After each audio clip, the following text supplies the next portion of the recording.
Panitia Formula E Jakarta bakal pakai jasa pawang hujan Mbak Rara yang punya remote. Rara yang punya remote awan bakal menghibur publik Indonesia lagi.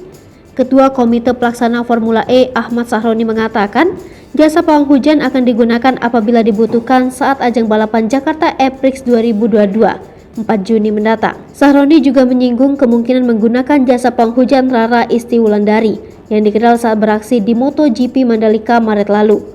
Sahroni mengatakan panitia Formula E akan mencari jasa pawang hujan yang paling cocok untuk wilayah Jakarta Utara, khususnya di Ancol yang menjadi lokasi sirkuit.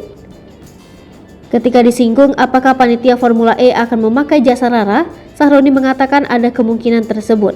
Di sisi lain, Sahroni berharap ajang balapan mobil listrik nanti berjalan lancar tanpa diwarnai hujan. Sebelumnya, pihak panitia melaporkan sebanyak 1.050 tiket kelas VIP Formula E sudah terjual 100% pada 2 pekan menjelang perhelatan 4 Juni mendatang.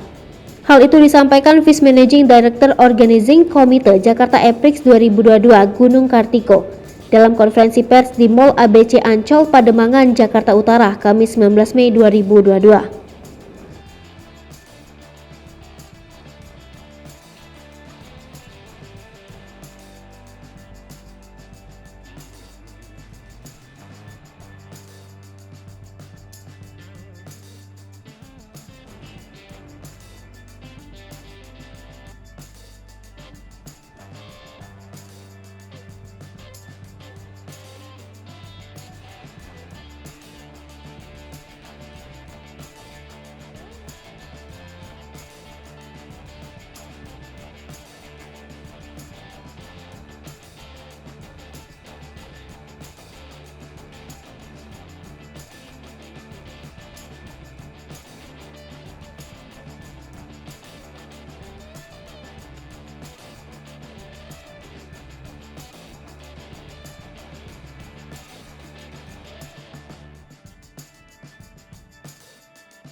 Hai pemirsa Sri Popo TV, jangan lupa komen, like, dan subscribe, serta tonton terus berita-berita terupdate lainnya ya.